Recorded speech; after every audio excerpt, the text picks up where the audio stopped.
Welcome to In Focus with Ijaz Haider. Two UN human rights experts have voiced their concern over India's decision to revoke whatever little was left of occupied Kashmir's autonomy and enact laws that could curtail the political participation of Muslims and other minorities. The statement by Fernand the Veronese, Special Rapporteur on Minority Issues, and Ahmad Shahid, Special Rapporteur on Freedom of Religion or Belief, was released last Thursday. The state of Jammu and Kashmir was established with specific autonomy guarantees to respect the ethnic, linguistic, and religious identities of its people. It was also the only state in India with a Muslim majority, the UN experts said. They noted that on August 5th, 2019, India unilaterally and without consultation revoked the constitutional special status of the region and passed the so-called domicile rules in May 2020, which removed protections given to those from the occupied territory. Subsequent changes to land laws are further eroding these protections, the statement said. Predictably, India has criticized the UN rights experts for their concerns and said the officials lacked neutrality. Indian Foreign Ministry spokesman Anurag Srivastava said occupied Kashmir was an integral part of India and the changes made in its status were enacted by Parliament. This is a blatant lie at two levels. One, Kashmir is a disputed territory insofar as Kashmiris still await the right of self-determination, so it is not an integral part of India. Two, the Indian Parliament revoked the autonomy through a dubious legislative measure against which the Indian Supreme Court has been petitioned. It's quite another thing that the Indian Apex Court is dragging its feet on the issue for the past year and a half. But let's get to our panel. I begin with Ambassador Munir Akram, Pakistan's permanent representative at the United Nations, but I also have with me Mirza Saaib Baig, who's a Kashmiri lawyer and is currently Kofi Annan and WHT scholar at the University of Oxford, and Ali Sultan, who is an expert in international law, teaches at the Lahore University of Management Sciences, and also consults with the Ministry of Foreign Affairs in Pakistan. Ambassador Akram, the statement was pretty damning, and that's quite clear from the reaction that it got from the Indian External Affairs spokesperson. So give me a sense of how you look at this. I mean, it seems that people are catching up with what's going on in occupied and now illegally annexed Kashmir. This is, of course, a welcome statement, a statement which deals with the reality of what is happening in occupied Kashmir. But this is not the first statement. There have been two statements issued in the past 6 to 8 months by 18 special rapporteurs and special mandate holders of the Commission on Human Rights. There have been reports by the UN special representative on the rights of the child in armed conflicts. There has been reports on the whole issue of counterterrorism and the treatment and the upholding of human rights in the fight against terrorism. So there are a number of UN reports where, because of our communication with the special rapporteurs and the mechanisms about what's happening in occupied Jammu and Kashmir, there is a growing recognition and criticism of Indian policies. And obviously, India has reacted to this and tried to refute all these positions. So this is the latest report. Latest statement coincides with the opening of the current session of the Human Rights Council in Geneva. Right. It also kind of dovetailed with, there was a visit of diplomats. There was a stage managed that the Indian government, they've done this previously also, but this time they took the diplomats to occupied Kashmir and, they wanted to give them a sense of all is normal there. So this report kind of, and I think it's a coincidence, dovetailed with the end of that visit on Thursday. What are the reports from that visit of the diplomats to the occupied territory? Because they normally send the cables back. Do we have any idea of what they've been saying? No, of course, these are. They will send their cables confidentially, bilaterally to their own capitals. But what has happened is just after the visit, the European Union has called for early elections, early, free and fair elections in Jammu and Kashmir in order to allow the people to express their freedom, their rights and their freedom of expression. So this is not a very good development for India immediately after taking this concocted kind of tour in Jammu and Kashmir. And I think reveals the sense of skepticism that most countries have. You've got to remember that the Europeans, although they are so committed to human rights violations all over the world, they have given a free pass to the Indians because of economic and strategic reasons. The whole Western world has held back from expressing the kind of concerns that they have on Myanmar, on other situations, because of their relationship with India. So for the EU to come back from this visit and say we want free elections, this is a step in the right direction. It's a positive step from our point of view, but it's not sufficient. We are asking for an expression of the free will of the Kashmiri people to determine their destiny, not for elections within the context of India. And obviously that is the demand we will keep on pressing for. Right, but I agree that this doesn't go far enough where it should, but given the situation, it does sort of, it's kind of troublesome for India. One final question, Ambassador Akram. We do see a groundswell now. It seems to be piling up. Is that sense correct? Absolutely. You see, when the first resolution, for example, the first resolution on Myanmar was adopted, it was after 3 years of efforts by Western countries to secure such a resolution's adoption. These things build up in the sense you've got to convince a growing number of people. We've got to create the kind of pressure through the civil society in Western countries on Western governments for them to be able to come out and criticize what the Indians are doing. So it is a cumulative diplomatic, public relations campaign that results in action in international bodies. And we've got to continue this, build up the momentum, and secure that criticism, censure of India, which is what will change Indian policy. Right. Thank you. So that was Ambassador Munir Akram speaking with us.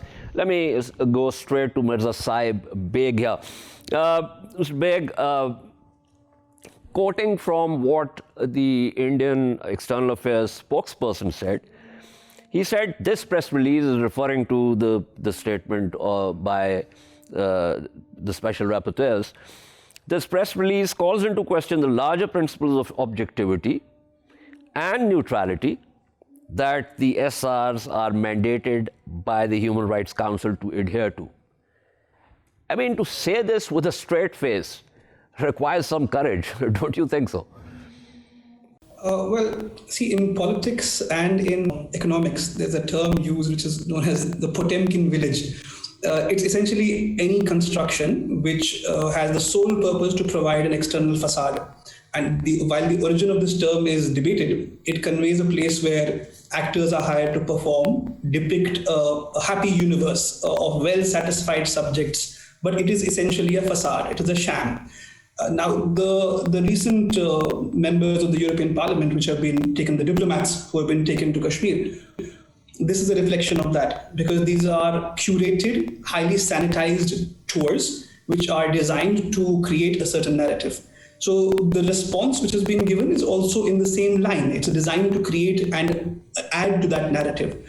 The object of that tour is unclear right now, but I think it is to showcase the recently concluded village level elections, to send a message that the Indian government is conducting election. And in fact, the statement that you just referred to, it also talks about these recently conducted elections. But the irony is that even those elected members were detained while the diplomats were visiting. They were in their homes. They were not allowed to meet the delegates even. Now, just to recap, I know, we've done this previously also, but since memories are short, walk us through some of the legislative and administrative measures that the Indian government has taken after illegally revoking the whatever was left of the autonomy of occupied Kashmir, so that once again the viewer gets to remember and recall what exactly has happened on the ground. I think the press release that has come out, it does acknowledge the gravity of what is happening on the ground, the changes in law that have taken place, the speed at which things have changed. So it does acknowledge that gravity. But before I go there, I feel that just out of abundant caution, it is essential to refine certain aspects of what is being said, about the changes that have taken place. Because the report, as you said earlier, it does talk about the end of Jammu and Kashmir's autonomy. It does talk about the end of the legislative powers that the state itself had. It also talks about the imposition of direct rule by the Indian government and how the state has no longer any government of its own. But I feel that the discourse seems to center, it seems to say that the problem is directed in one space, which is to regain autonomy and to reinstitute the electoral processes that were going on before Article 370 was amended. And I feel that this would be slightly misplaced, because in Kashmir, cruelty has become an instrument of policy now. And when any state does that, and this was in place even before Article 370 was amended. So when any state does that, the relationship that people have with their government, it fundamentally changes. And therefore, merely having the procedure of election, the procedural requirement, it is being met, that you have elections, you have a government, without actually giving that election a fair process, without actually allowing people to freely represent the political will of the people that they represent. If that does not happen, then merely meeting the procedural requirement, it is inadequate. So I think just to highlight that at the very outset, but with regard to the laws that are changing, you see, the repeal of laws that has taken place in Kashmir, these are laws that we have fought for as Kashmiris. We have fought for these laws for over a century. And this has set back the clock on all that resistance and all those reforms, a century-old long reform that has taken place. So apart from the obvious that Indians can directly buy land in Kashmir, the intent of the Indian government has been made clear, because they have also abolished the Big Landed Estates Abolition Act. And this act imposed a limitation on how much land an individual could own in Kashmir. And because of this, there has always been a more or less equitable distribution of land in Kashmir.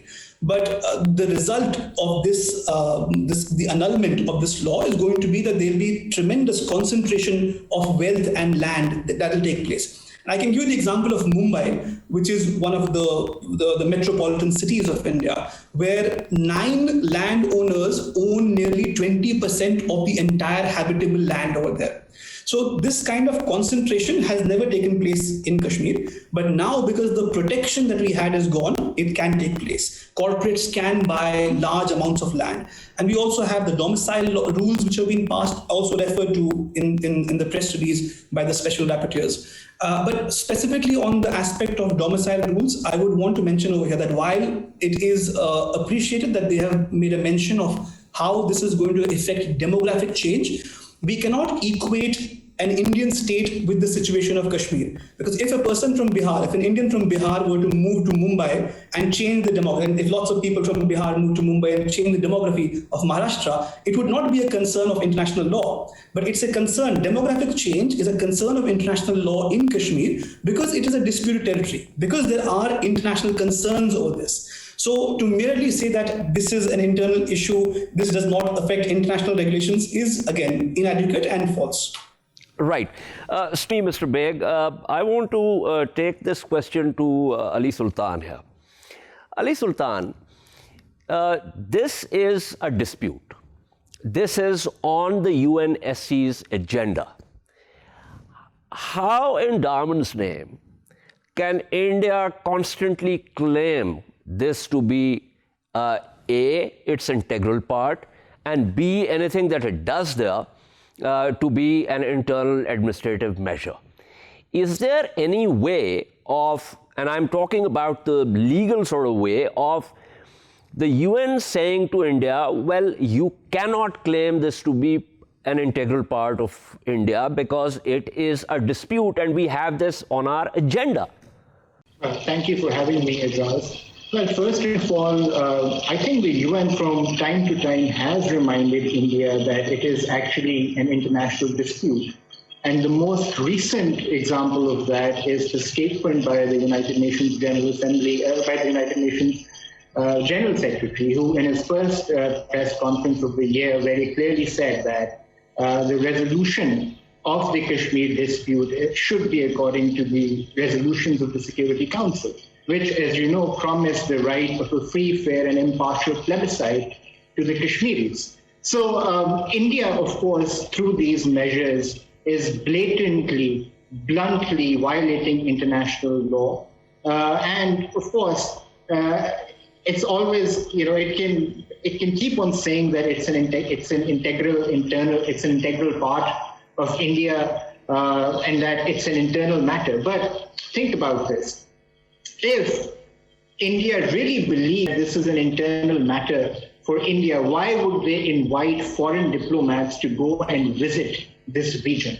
Isn't this a tacit acceptance on their part that this is actually an international dispute? That is the only reason why they are so keen to showcase to the world that there is normalcy over there. Of course, that effort, is just a way to hoodwink the world. So India can keep on claiming falsely that it's their internal matter. It doesn't have any bearing insofar as the nature of the dispute is concerned at the international level. And there is a United Nations Security Council Resolution 122, which clearly states that any internal changes which are made by India in Indian occupied Jammu and Kashmir will have no consequence whatsoever on the international obligations contained in the Security Council resolutions. So all of this, of course, ends up portraying and presenting India as a highly irresponsible state, which is not respectful of its international law obligations. Now, on the one hand, this is the impression that is being projected all over the world, and on the other hand, India wants to be a rising power. It has aspirations of a permanent seat at the Security Council. How can an aspirant for the permanent seat of the Security Council at the same time criticize mechanisms of the United Nations as being, for not being neutral or not being objective? And also, let me add that, the Human Rights Council has offered India a visit by its independent observers through its reports in 2018 and 2019. So if really everything is back to normal in Indian occupied Jammu and Kashmir, why doesn't India give access to those independent international observers? Why doesn't India let international NGOs like Amnesty, Human Rights Watch investigate freely in Indian occupied Jammu and Kashmir? Talking of Amnesty, and I actually did a program on this because firstly, Amnesty had to wrap up, and now they've even seized some amnesty India's properties also. So that's as far as the current Indian government is concerned with reference to how it deals with INGOs. But thank you so much. That was Ali Sultan. I'm also joined by Gowhar Geelani, who's an eminent Kashmiri journalist and author of Kashmir, Rage and Reason. Mr. Geelani, stay with me, but I just want to quickly go back to Mirza Saaib Baig. Mirza Saaib Baig, it seems like, okay, so there's the legal side of it, and one has to look at the nuances, and one has to sort of, and that's something that you do so brilliantly. But it also becomes an issue of narrative. Now, one of the things that the official spokesperson of India said, and I'm kind of quoting from what he said. He said one of the changes was that laws that were in force in the rest of India would also apply to the people of occupied Kashmir. Of course, he didn't say occupied Kashmir, but you know, that's what I'm saying, allowing them the same legal rights as the rest of India.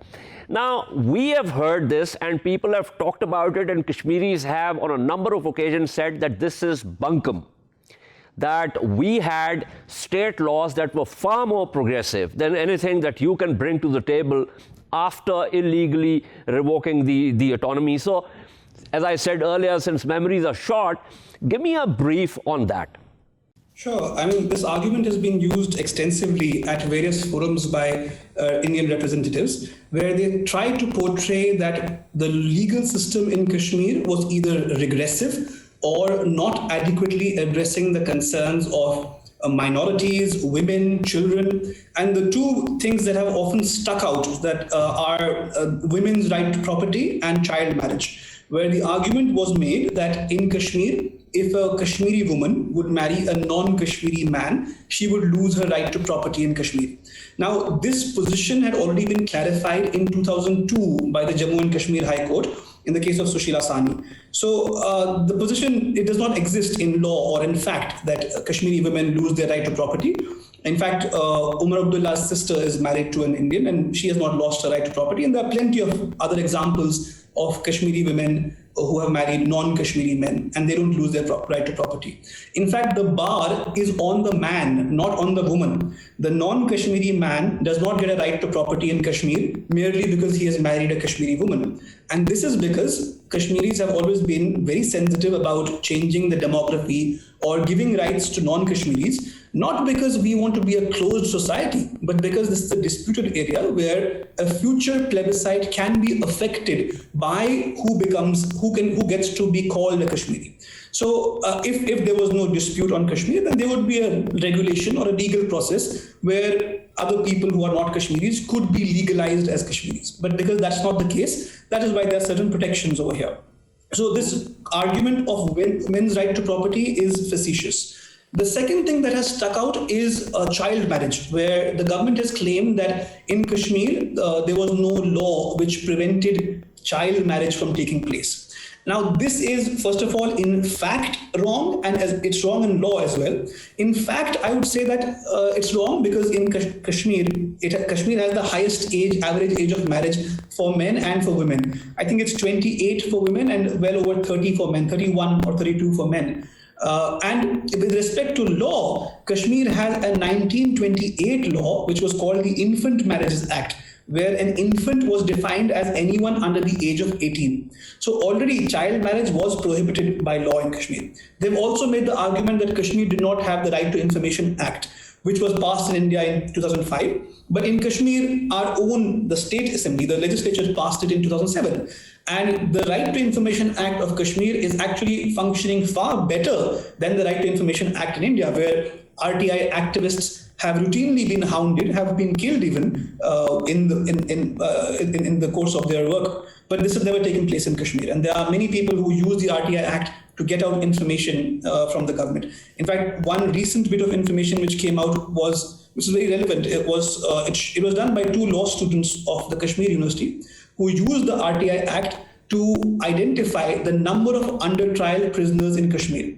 And the results showed that of all the people who are in jails in Kashmir, 90% of them are under trial, which means 90% of the people who are incarcerated have never been convicted. And of all the people who have been detained and arrested in relation to militancy cases, only 1.4% of them have been convicted. So this is a staggering data. And what I'm trying to say is that the RTI Act functions very well in Kashmir. The legal system functions very well in Kashmir. Now, as we are a progressing society, if at any point the people in Kashmir feel that some law needs to be amended or new legal reforms need to be made. For example, the Sharia Act was passed in 2007 when people felt that women need a legal right, a codified right to property. The Sharia Act was passed. So society has passed laws to keep up with the times, and as the representatives feel that a legal process needs to be done, they will pass a legislation for that. Absolutely. Because Kashmir has already had those powers. So the argument that Article 370 had to be amended and the autonomy had to be ended, it does not stand because Kashmir already had those powers. So even if these laws did not exist in Kashmir till now, the process is not to annex Kashmir. The process is to push legislators to amend the law or pass new law. Absolutely. And it evolves, the situations change. Legislation is conducted according to that. But as I said, this is all about the narratives now, which is why it's so important to, get the kind of clarity that Mirza Saaib Baig brings to the table. So thank you so much, Mr. Baig, for being on the program. Let me go straight to Mr. Geelani before I wrap up this segment. Mr. Geelani, I believe that Kashmiris had the great pleasure of welcoming this curated visit of diplomats to a land which is, brimming with normalcy and, where everyone is happy and the Benthamite felicitous calculus is recording, heights. Mr. Haider, when these 22 envoys from different countries came to Kashmir on their third visit, this was the third visit because you have to remember that they also came in October 2019 after the 5 August action, and then they later came again for the second visit. So again, there was without any institutional support and without any organization's call for a shutdown, people on their own. It was a spontaneous shutdown by the people of Kashmir, entire Kashmir Valley. In downtown, everything was shut. And this was a people's reaction. And on this day, when this normalcy was to be showcased at international stage, the irony was that even pro-India, staunch pro-India unionists like Mehbooba Mufti, Omar Abdullah, Farooq Abdullah, and the like, they were all put under arrest. And they complained, they said that they attention. So even they were not allowed to the visiting delegation. This is a class of politicians who has always batted for Indian politics in Kashmir. So when you do not allow former chief ministers and all the major unionist parties to interact with the visiting delegation, and on the on the other hand, on the one hand, the argument from New Delhi has always been that Kashmir is an internal matter. And no matter what, there will be no third-party mediation, and Delhi has always been allergic to third-party mediation. And this is ironical that, on the other hand, it has this uncontrollable urge to bring these foreign envoys and foreign delegates to Jammu and Kashmir to showcase that all is well. So this visit was also criticized by the unionists, as I said, and on the people's side, they observed a shutdown. Moving away from this, I heard both speakers. Kashmir is not a case of making good arguments. All that Kashmiris have is argument, and all that the others have is the argument of power, and Kashmiris have the power of their argument, but these disputes are not resolved with good arguments.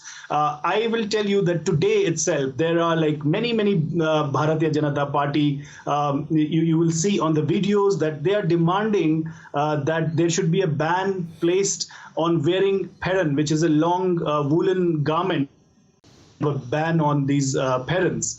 And secondly, a climate activist who is a 21-year-old climate activist has been arrested in India because she has shared a tweet from Greta Thunberg, a well-known climate activist, and then this toolkit controversy. And what is happening is that they go on doing what they want to do because they have a brute majority in the Indian parliament. So yes, I mean, the UN publishes a report, Human Rights Watch publishes a report, Amnesty International or others do publish reports and scathing reports in most cases and tell India that whatever you are doing in Kashmir, especially with respect to domicile law or with respect to demographic threats that Kashmiris feel they have, or other changes that were made on August 5, regardless of what is happening on the ground, and the condemnation, international condemnation, this government is so belligerent that it carries on and it has a particular agenda, which is,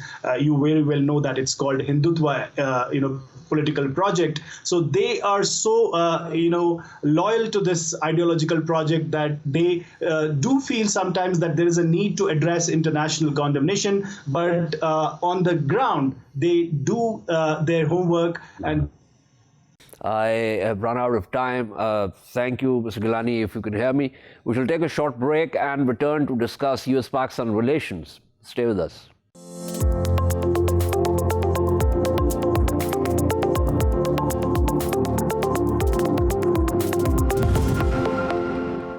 Welcome back to In Focus. As the Biden administration settles in, the big question is how relations between Pakistan and the U.S. will pan out.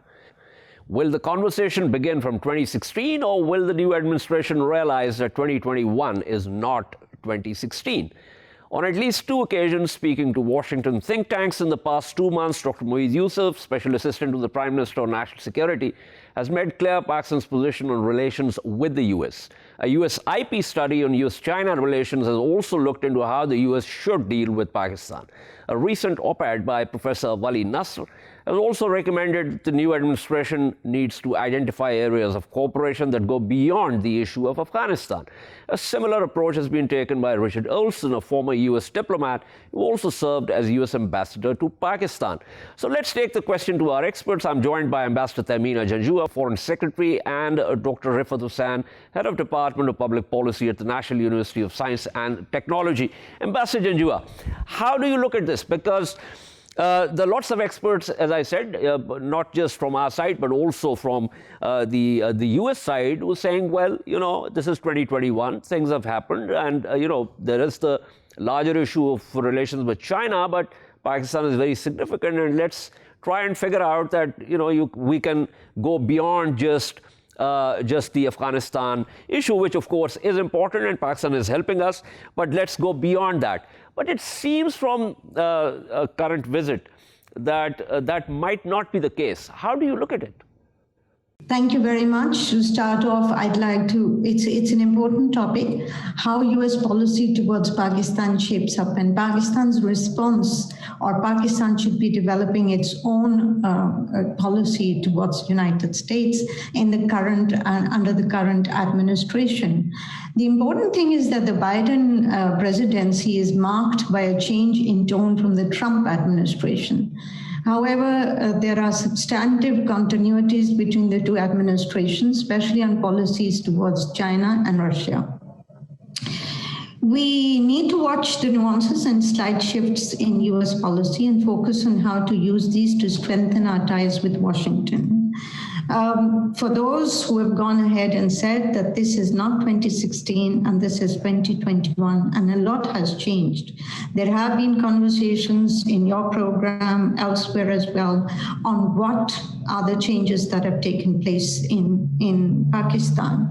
There was a very recent interview that was done by our ambassador in Washington, Ambassador Dr. Asad Majid, which he had a webinar, I think, with Stimson, in which he went to go to the details of what Pakistan has undergone in the last several years since 2016, that this is no longer the Obama administration, where at the end of the Obama administration, things were difficult. And when we see the new formation of the U.S. administration, there are many who have come from the Obama administration. Therefore, it's important for people like Wali Nasser, for others, to go and underscore, Ambassador Olson as well, to underscore that Pakistan is a different Pakistan now than it was in 2016. The way we have worked on issues, the way we have been able to consolidate democracy in Pakistan, the way that we have been able to take human rights as an important issue. Yes, we've had problems, but and one of the issues that the U.S. administration, that Secretary of State Blinken referred to, was the Daniel Pearl recent judgment, but there is that's work in progress, and there's some work that is being done in this regard as well. So important thing is that the message needs to be conveyed to Pakistan, that Pakistan is to the US, that Pakistan is a very important ally of the United States, and that Pakistan is very different from what they saw Pakistan to be in the past. Of course, you rightly pointed out that the US-China relations will be the overarching feature of global politics in the coming years, and that there will be increasing tension between the two big powers. This is relevant, or was demonstrated in the statement that was made by President Biden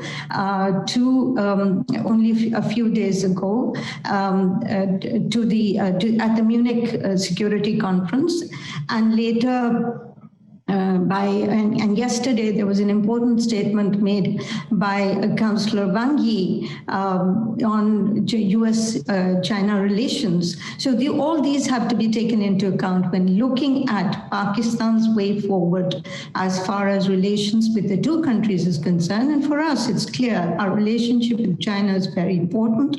Our relationship with the US is very important. So we need to, and the Chinese are very pragmatic. We need to tell the Americans where our concerns are, and our concerns are with regard to the role that is being given to India in the Indo-Pacific strategy that is being pursued, and that was something that was referred also by President Biden, and was also referred by President Biden in his conversation with Narendra Modi. One. Number two, of course, Kashmir. Number three, of course, we have to be very concerned if there is a difference created in the strategic balance in the region, and then if there are strong pressures to distance ourselves from CPEC. These are issues on which we need to have clear conversations with the United States and indicate to them that as far as Pakistan is concerned, we have our strategic priorities as well. And that and for Afghanistan, there are convergences. We will have difficult moments, but at the end of the day, Pakistan has and continues to help the US in this Afghan peace process. Right. Dr. Hussain, give me your thoughts on this. I mean, one of the things that we've been saying has to do with the strategic dialogue framework. I talked about Ambassador Olson's op-ed in the New York Times, in which he talked about, U.S.-Pakistan relations have either declined precipitously or they have accelerated unsustainably. So, but the sort of indications that one is getting is that the conversation is going back to 2016. It's still, it hasn't moved from there. Do you also get a sense that that is the case? Two realities are going to determine the future of Pakistan's ties with Washington. One, of course, is something that we all know is Pakistan's relationship with China, which over the past 5 years, particularly since the launch of the BRI initiative, has become broadened or has increased in scope, and United States has lost its influence with Pakistan because of the Pakistan's growing closeness with China.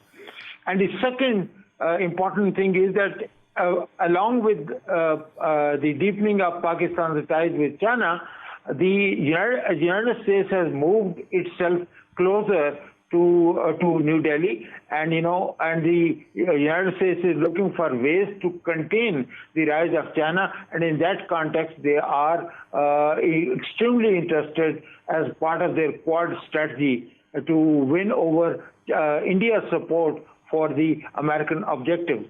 So if one were to make an assessment in terms of where Pakistan's choices would lie in future, of course, Pakistan would definitely weigh on the side of China.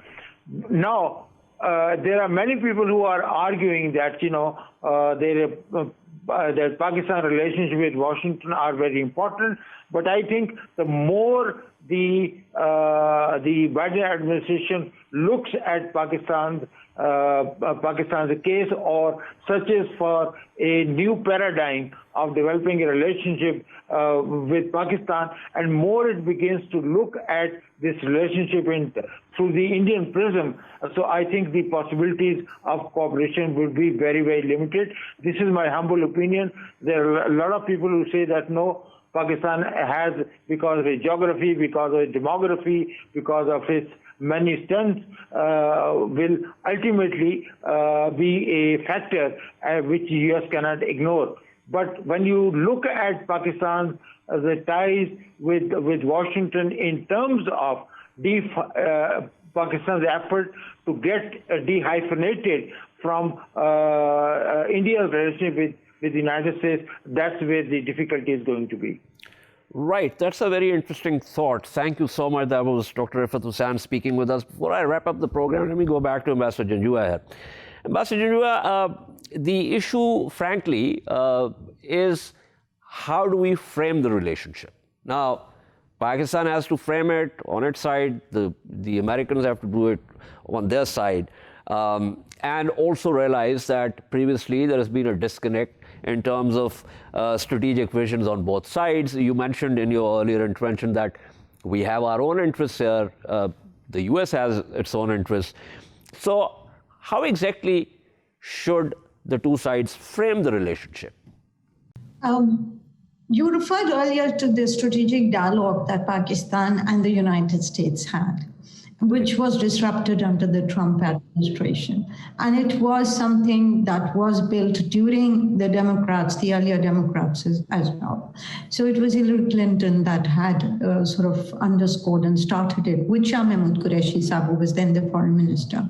I think we need to find a structural base to discuss all these issues.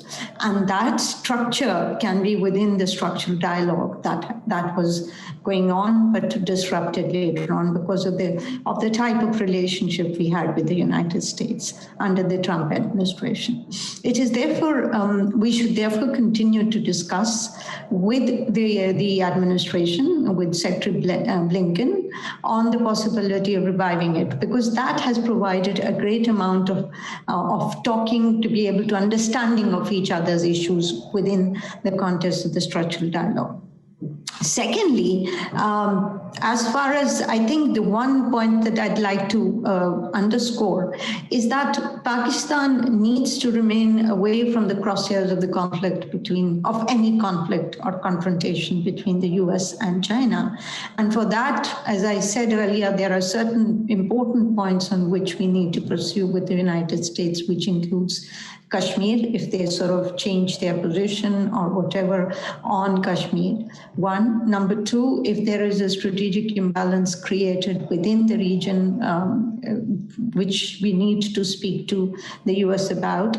And of course, Afghanistan is an area where we are definitely going to have discussions, and that also can find a place within the structural dialogue. There would be a very strong pressure through various means on us to distance ourselves from CPEC, and it is the Pentagon itself which seems to be suggesting that CPEC allows China to project its strategic objectives in the region, and that is something that we should dissuade the United States against and publicly announce, and we've done it several times, but invite Western firms, especially U.S. firms, to come and invest in special zones. That's what we have been saying. That's what we have been saying. I mean, you want to come and invest, you're most welcome to do that. Absolutely. And that would perhaps create the kind of balance or the balance in the concerns that US has on CPEC, and basically underscore the fact that CPEC is a project or a program that deals with development in Pakistan, with growth and development, economic development in Pakistan. And that is something very important. As for the structural realists like me and Shaima, whose interview you did a few weeks ago, they have been talking about conflict between the two great powers and the fact that there could be a conflict between the rising power and a traditional power. That being said, we need to be careful and to stay from the crosshairs, as I earlier said. There are 2 points that I'd like to make further. Is from an offensive position, or not offensive, but from bringing facts to the table, it's important that Pakistan continues to pursue with the Biden administration the reality of what India is right now, the Indian government is right now, and that it cannot be considered as a reliable partner considering its internal difficulties and also its conflicts with its neighbors. Right. We need to pursue this assiduously. And then secondly, we must make ourselves a weightier actor within the region through working at our economic difficulties and our internal political concerns that people have. Absolutely. Thank you so much. That was Ambassador Tehmina Janjua speaking with us. This is all from In Focus tonight. We shall see you tomorrow at the same time. Keep following our latest updates on social media at indus.news. Good night and goodbye.